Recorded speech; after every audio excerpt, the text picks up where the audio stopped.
안녕하십니까, 정재남입니다. 여러분, 요즘 장마로 인해서 또 코로나로 인해서 우리 모든 국민들이 힘들어하고 있습니다. 이럴 때일수록 여러분 건강관리 잘 하시고 또 장마 대비를 잘 하셔서 피해를 보지 않기를 바라겠습니다. 여러분 지금 얼마나 행복을 누리고 계신다고 생각하십니까? 국가나 사회로부터. 여러분들의 생명과 재산과 안전을 보장받고 계십니까?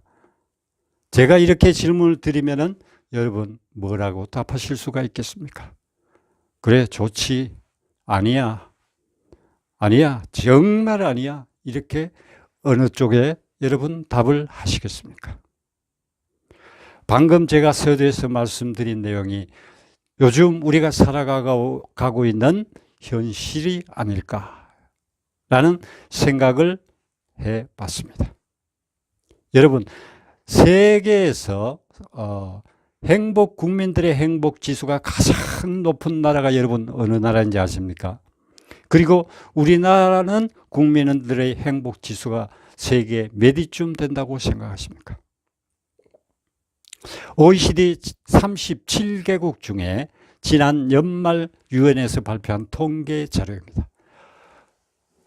OECD에서 발표한 그 자료에서 보면은 37개국 중에서 우리나라가 35위입니다. 꼴찌죠. 우리나라 뒤쪽에는 IMF 지원을 받고 있는 그리스, 그리고 6.25 때 우리 한국에 참전해서 우리나라를 도와줬던 터키.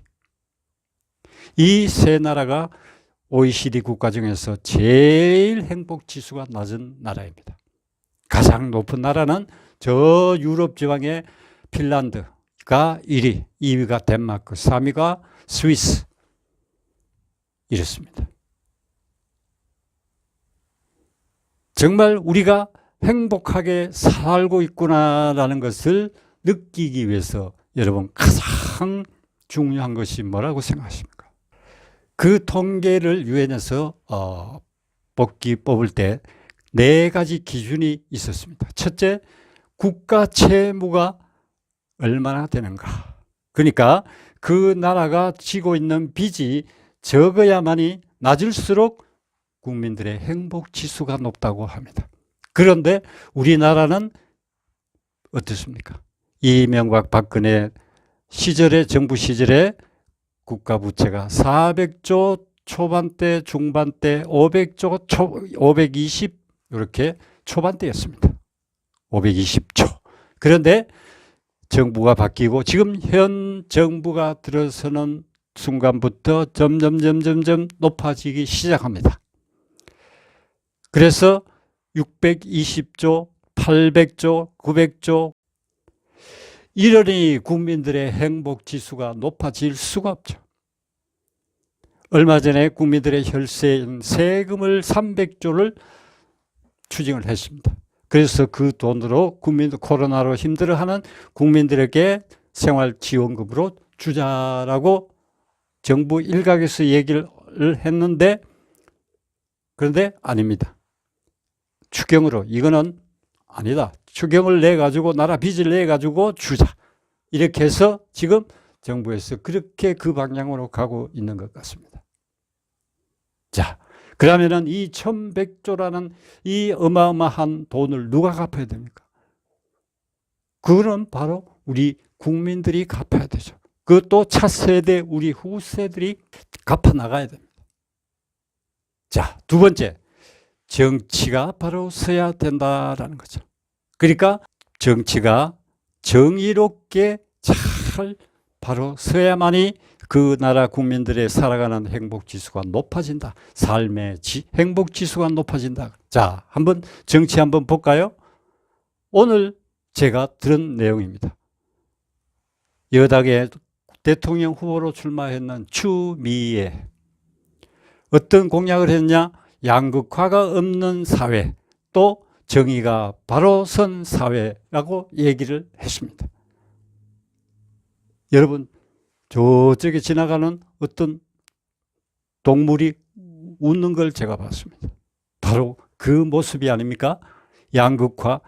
이 정부가 들어섬으로 인해 가지고 가진 자와 없는 자, 권력이 있는 자와 없는 자, 여러 이쪽 국민과 저쪽 국민 완전 편을 갈라가지고 양극화, 최대화, 극도로 지금 멀어져 있는 상태입니다.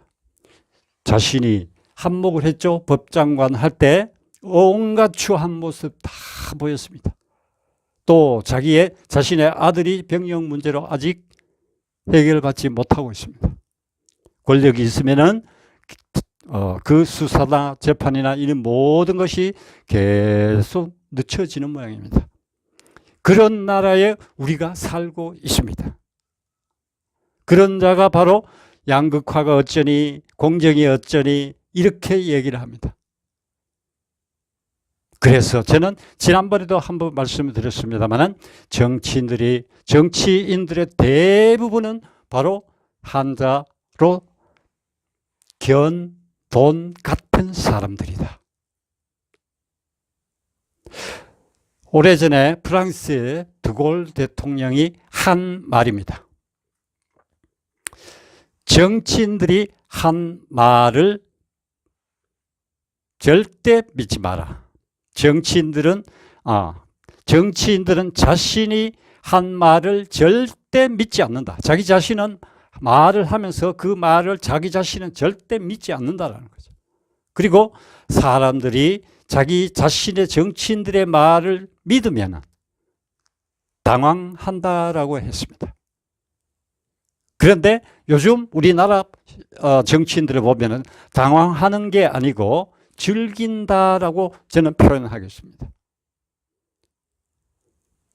여러분, 정치인들이 만약에 자신의 말을 믿으면은 국민들이 믿어주면은 그 말을 듣고 당황할까요? 그 정도만 돼도 그래도 일개 양심은 있다고 봅니다.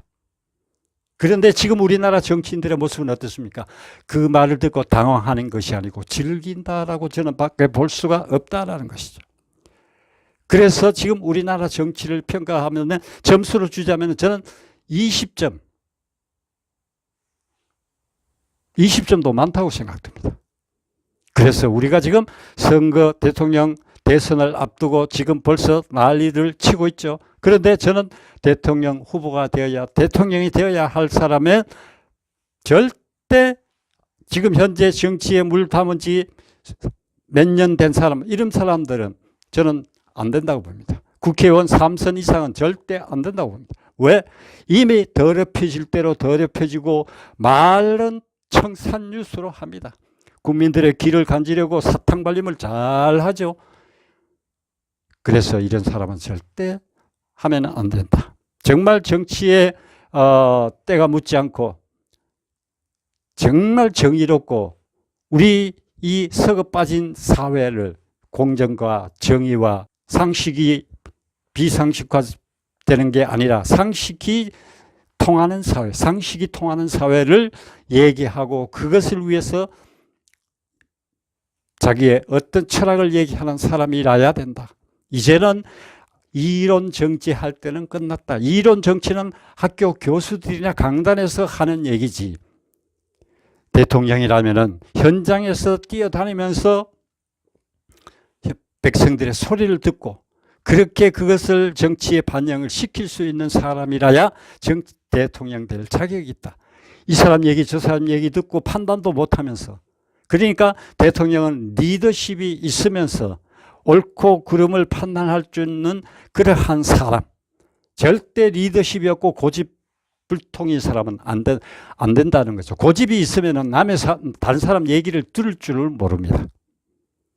그래서 정말 이제는 우리 대선에서 대통령으로 뽑아져야 할 사람은 국민들의 소리를 들을 줄 알고 입으로만 국민 나라를 외치는 사람이 아니라 진정으로 국민의 귀가 되고 손이 되고 발이 되는 그러한 사람이라야 이 썩어 빠진 이 나라를 바르게 이끌어갈 수 있다라는 것을 저의 개인적인 생각을 말씀드려 봅니다.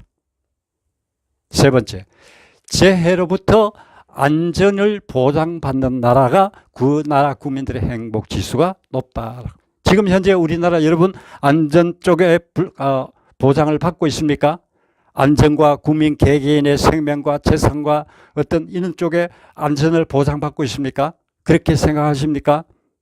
자, 제가 지나간 예를 한번 들어보겠습니다. 저는 이번에 장마로 인해서 불은 이제 좀 당분간 나지 않겠구나 이런 생각을 했었는데 아니나 다를까 부산에서 보니까 또 불이 났더라고요. 2017년도에 영흥도의 해상 사고로 인해 가지고 15명의 생명을 앗아갔습니다. 또 제천 스포츠센터의 화재 사고로 인해 가지고 29명의 생명을 앗아갔습니다. 또 밀양 세종병원의 화재로 인해 가지고 40명의 생명이 앗아갔습니다. 또 고양 저유소 화재로 117억이라는 어마어마한 돈이 또 날아갔습니다. 우리 사회, 일반적인 사회는 또 어떻습니까? 온갖 흉악범죄, 묻지마, 폭행, 살인, 성범죄.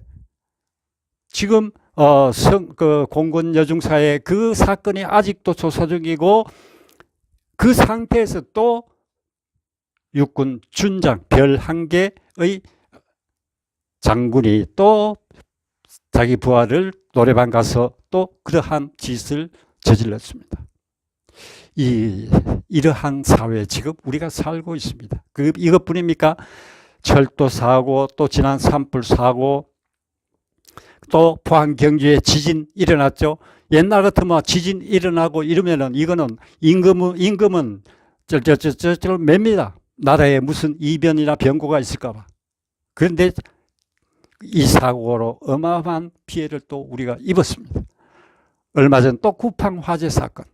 이 정부 들어가지고 웬 불이 이렇게 많이 나는지 사고는 끝이 없습니다. 이런데 대통령이라는 분은 이런 방구의 사과조차 국민들에게 나오지 않습니다. 국민들에게 사과하기가 그렇게 힘이 드나 봅니다. 그것을 인식을 못하는가 봅니다. 어떻게 대통령이 국민 위에 군림할 수가 있다라는 말입니까? A4가 없어서 사과를 못하는 건지 안 하는 건지 알 수는 없습니다만 지난번 대선 후보 때 문재인 대통령이 안전 때문에 눈물 짓는 국민이 한 사람도 없게 하겠다라고 광화문에서 서명까지 했었습니다. 그런데 지금 우리나라 어떻습니까? 사고 공화국이 되고 말았습니다. 그런데 대통령은 약속을 위반했죠. 그러니까 책임을 져야 되지 않겠습니까? 보면은 공약 중에 한 가지도 지킨 게 없다고 보입니다. 한 가지 있습니다. 바로 뭐냐? 한 번도 경험하지 못한 나라를 만들겠습니다. 이렇게 외쳤습니다. 바로 이 한 가지. 지금 우리가 현실에서 얼마나 여러분 경험하지 못한 것을 수없이 경험해 오고 있지 않습니까? 이거 한 가지는 잘 지켰습니다. 또 정말 신선하고 깨끗해야 될 교육 현장이 어떻습니까? 이념화로 완전히 병들고 말았습니다.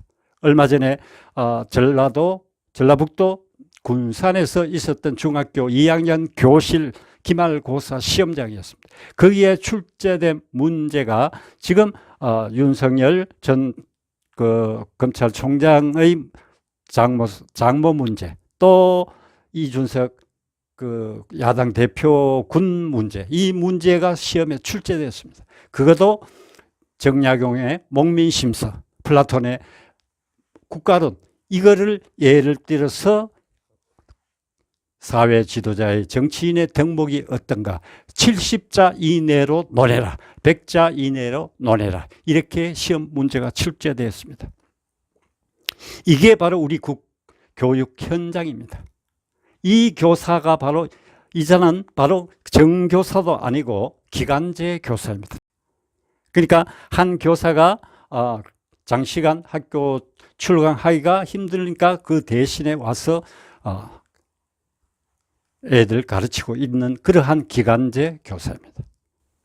얼마나 안타깝고 참 답답한 우리 사회의 현실입니다.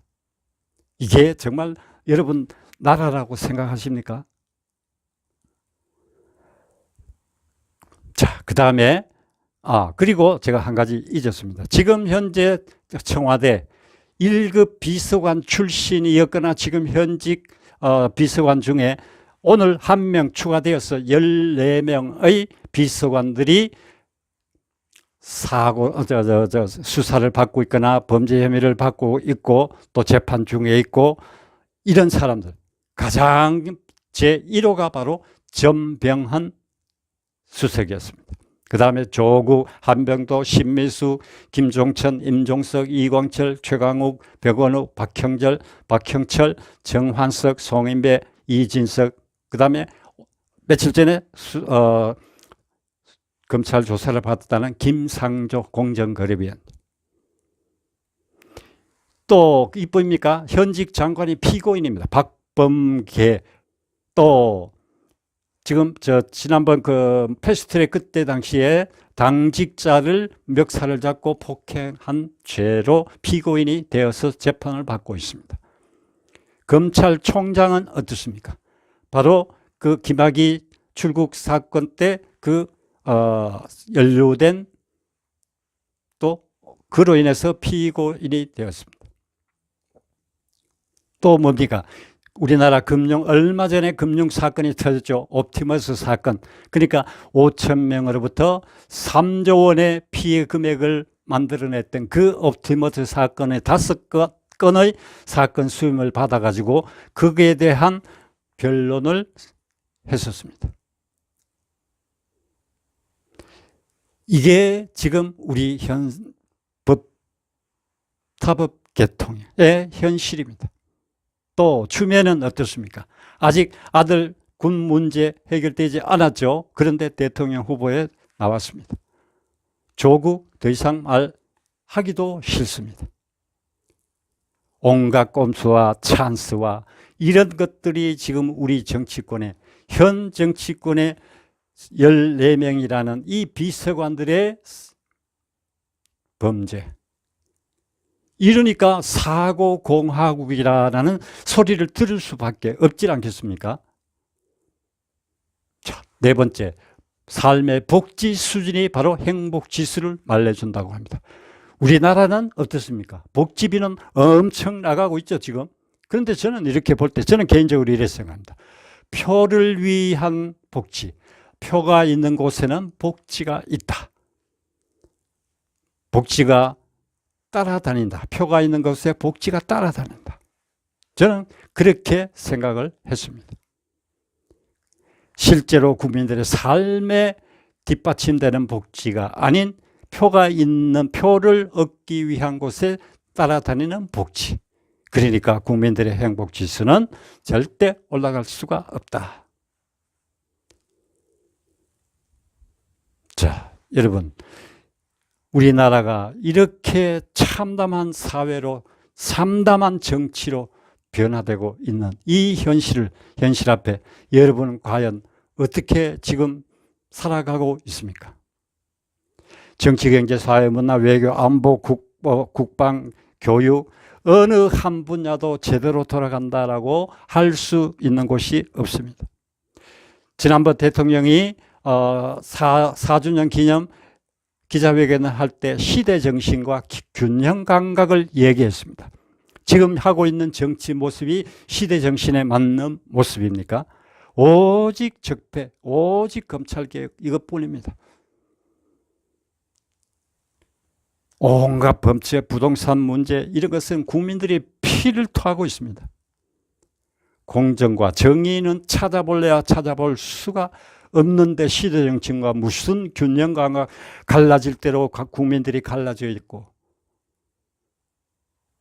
국민들은 이렇게 고통을 받고 있는데 대통령은 저 위쪽 나라에서 얻어온 그 풍산개를 안고 젖 먹이고 우유 먹이는 대통령의 모습 참 인자해 보이죠. 또 하도 군 내부에서 성범죄가 일어나고 하니까 성교 청와대 직원들의 그 청교육장에 대통령이 앉아서 신 것이 미소 짓고 있는 모습 참 점잖해 보이죠, 여러분? 점잖해 보이고 인자해 보이는 건 좋은데 대통령이 과연 청교육 자리에 앉아 있어야 됩니까? 그 사진이 국민에게 보여져야 됩니까? 또 강아지 우유 먹이는 거 그거 국민들이 봐야 됩니까? 국민들의 삶은 정말 오늘이나 내일이나 가게 문을 닫을까? 어떻게 하면 살아남을까? 이렇게 고통 속에 있는데 그 강아지의 생명을 위해서 우유를 먹인다. 이것이 오늘날 대한민국 대통령의 모습이었습니다. 여러분, 지금이라도 우리 국민들이 정신을 차려야 됩니다. 만약에 국민들이 정신을 차리지 않고 두 번 다시 이런 사람, 이런 정부를 만들었다가는 대한민국은 온데간데 없이 사라지고 말 것입니다. 우리 국민 여러분, 제 정자나무 시청자 여러분, 정신을 바짝 차리고 현실을 잘 주시하고 정말 이 어려운 시기, 이 어려운 난관을 잘 극복해 나가십시다. 여기까지 하겠습니다. 감사합니다.